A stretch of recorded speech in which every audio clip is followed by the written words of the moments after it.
Praise the lord. అపోస్తులైన పౌలు గారు తీతుకు రాసిన పత్రిక 1వ అధ్యాయము.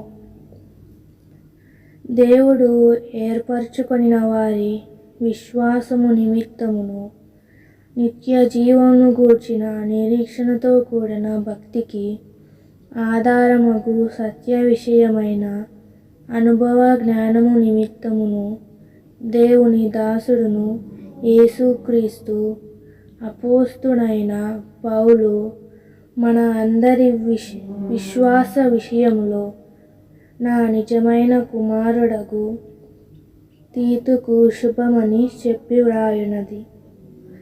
ఆ నిత్య జీవమును అబద్ధమాడనేరని దేవుడు అనాది కాలమందే వాగ్దానము చేసెను గాని ఇప్పుడు మన రక్షకుడైన దేవుని ఆజ్ఞ ప్రకారము నాకు అప్పగింపబడిన సువార్త ప్రకటన వలన తన వాక్యమును యుక్త కాలముల యందు బయలుపరిచెను.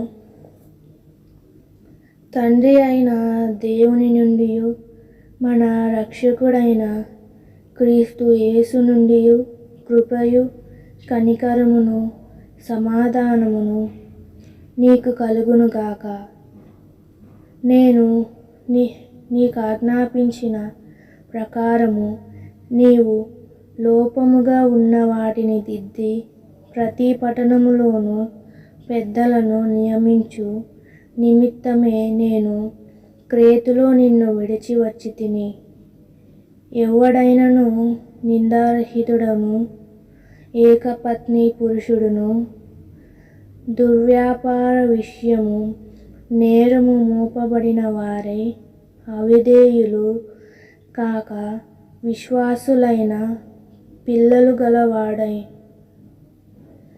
యున్న ఎడల అట్టి వానిని పెద్దగా నియమింపవచ్చును.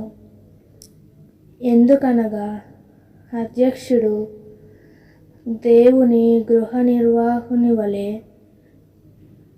నిందారహితుడై ఉండవలెను.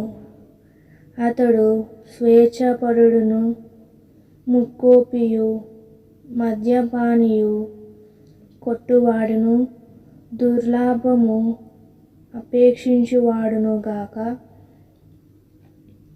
అతిథి ప్రియుడును సజ్జన ప్రియుడును స్వార్థబుద్ధి గలవాడును నీతిమంతుడును పవిత్రుడును ఆశా నిగ్రహము గలవాడునై యుండి తాను హితబోధ విషయమై జనులను హెచ్చరించుటకును ఎదురాడు వారి మాట ఖండించుటకును